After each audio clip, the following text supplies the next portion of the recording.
Hello, my young scientists, and welcome to this explainer. Today, we are unlocking the absolute core of chemistry, chemical reactions and equations, straight from your Class 10 textbook.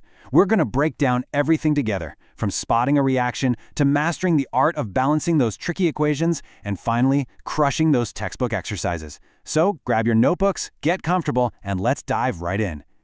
We have a really brilliant game plan today.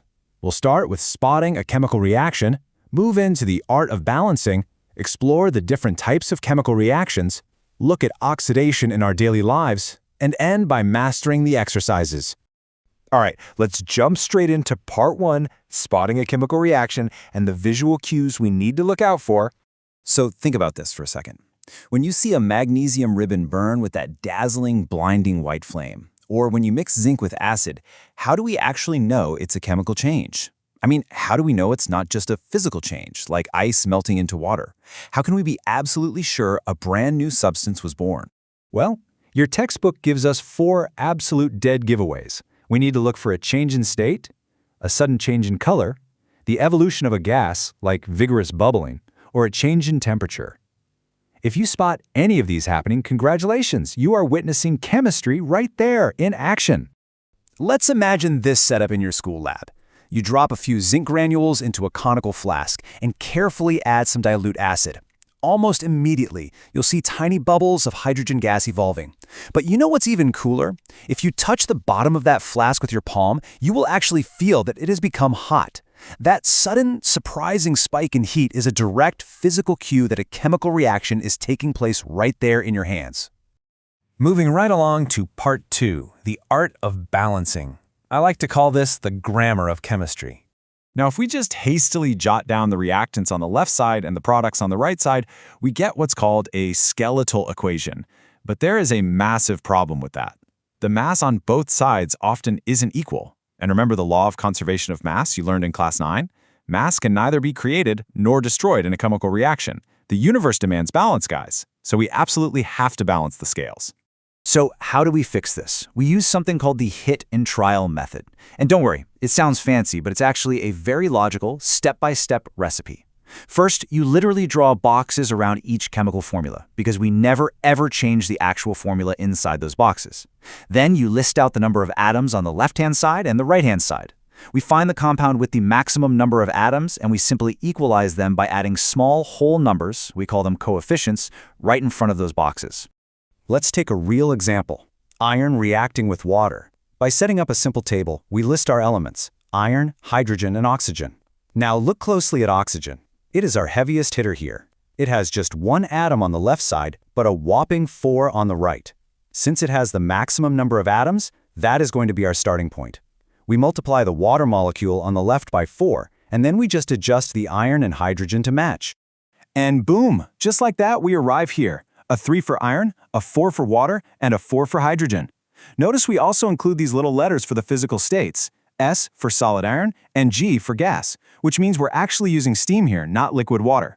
This beautifully balanced equation now perfectly respects the fundamental laws of physics. Okay, on to part 3, types of chemical reactions, the different flavors, if you will. First up, we've got 2 reactions that are basically exact opposites. Think of a combination reaction kind of like a marriage. 2 or more substances, like calcium oxide and water, combine together to form a single brand new substance. On the flip side, decomposition is a messy breakup. A single reactant literally shatters into 2 or more simpler products. Next, let's talk about energy flow. Exothermic reactions are the generous ones. They release heat right along with the products, making their surroundings feel hot, just like that zinc and acid flask we talked about earlier. Endothermic reactions, however, they're a bit selfish. They absorb energy, whether that's heat, light, or electricity, just to make the reaction happen in the first place. Then, things get a bit dramatic with displacement. This is where a stronger, more reactive element literally kicks out a weaker one. If you drop an iron nail into blue copper sulfate, the iron displaces the copper, and the whole solution turns green. But in double displacement, the reactants actually swap partners. This mutual exchange of ions often forms a solid, insoluble substance that just sinks straight to the bottom of the test tube. We call that solid a precipitate. And finally, we have redox reactions. That word is actually a cool little mashup of reduction and oxidation. If a substance gains oxygen or loses hydrogen, it's oxidized. If it loses oxygen or gains hydrogen, it's reduced. And because one substance always gives while the other takes, these two processes always happen together, hence the name redox. All right, let's look at part 4, oxidation in daily life and its real-world impact. You know, chemistry isn't just locked away in school labs. Have you ever noticed that flaky reddish-brown powder on an old iron gate in your neighborhood? Or maybe a greenish tint on old copper vessels, or a black tarnish on your mom's silver jewelry? That, my friends, is corrosion. When a metal is attacked by moisture and acids in the air, it slowly corrodes. It's a massive, highly destructive oxidation process that literally costs the world millions every single year. Now, here is one you've absolutely definitely encountered and maybe even accidentally tasted. If you've ever opened a stale, forgotten packet of chips or smelled really old cooking oil, you've experienced rancidity. When fats and oils are oxidized by the air, they go rancid, completely ruining their smell and their taste. And this is exactly why smart manufacturers flush those chip bags with inert nitrogen gas. They are physically blocking the oxygen from getting to your snacks. Let's wrap things up with part 5, mastering the exercises. It's time to test your might. Let's look at exercise question 3 from your textbook. What happens when dilute hydrochloric acid is added to iron filings? Pause for a second. Think back to our reaction flavors. What happens when an acid meets a reactive metal like iron? Who is the stronger one here? If you said hydrogen gas and iron chloride are produced, you are absolutely spot on. This is a classic displacement reaction. Iron is much more reactive, so it bullies the hydrogen, kicking it right out of the acid to form iron chloride and releasing those fizzy little bubbles of hydrogen gas. Let's tackle one more, a slightly tougher one. Exercise 5C. We need to translate and balance this word equation.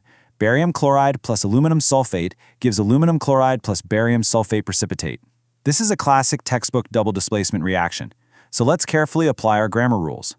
And here is the masterpiece. By translating those words into chemical formulas and patiently applying our hit and trial method, we perfectly balance the atoms on both sides. 3BaCl2 plus 1Al2SO43 yields 2AlCl3 plus 3BaSO4. And notice that little s next to barium sulfate? That indicates our solid white precipitate sinking to the bottom. Absolutely perfect. You've done an absolutely stellar job mastering these concepts today, but before we finish up this explainer, I want to leave you with a fascinating thought. If mass can never be created or destroyed, how does this simple, basic rule of balancing equations dictate literally everything, from creating precise, life-saving medicines to manufacturing the very digital screen you are looking at right now? Keep questioning the world around you, keep learning, and I will see you in the next explainer.